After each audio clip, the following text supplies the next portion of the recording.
Did you know there was once a war between humans and birds? Not just any birds, emus, the large flightless giants of Australia. It sounds like something out of a comedy, but it's a true story from the early 20th century, and it's one of the most bizarre chapters in history. Let me take you back to 1932, to Western Australia, where desperate farmers and military soldiers found themselves locked in an unexpected and utterly strange battle.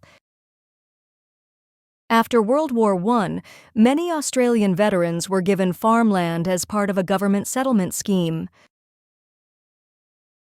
It seemed like a great idea, give the heroes of the war a fresh start. But what they didn't anticipate was a new enemy: emus. These birds weren't just passing through. By 1932, an estimated 20,000 emus were invading farmlands, gobbling up crops like an unstoppable feathery army. Wheat fields were devastated, and farmers were at their wits' end. In a move that sounds more like satire than strategy, the Australian government sent soldiers armed with machine guns to handle the problem. This operation, later dubbed the Great Emu War, began in November 1932.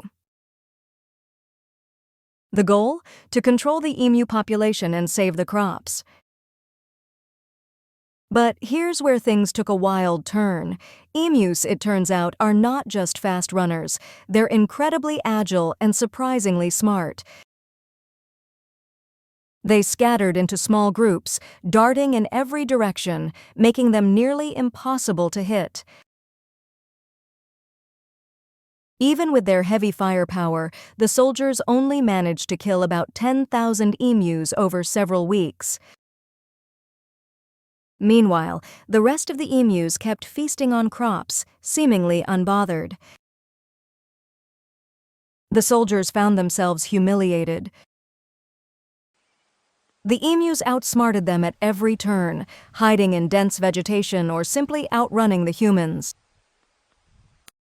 The press had a field day, mocking the military's failure. By December 1932, the operation was called off, and the soldiers withdrew. The emus had won. Yes, you heard that right. The emus emerged victorious in what became one of the most peculiar wars in history. In the aftermath, farmers turned to non-lethal methods, like building fences to protect their crops. The government did try other population control measures in later years, but nothing on the scale of the Great Emu War. This strange episode has since become a humorous reminder of how nature can outwit even the most determined human efforts. So, what do you think? The Great Emu War is a tale of resilience, just not the kind you'd expect. It's a quirky, cautionary story about the unpredictability of nature and the limits of human intervention. Thank you for watching, and see you next time.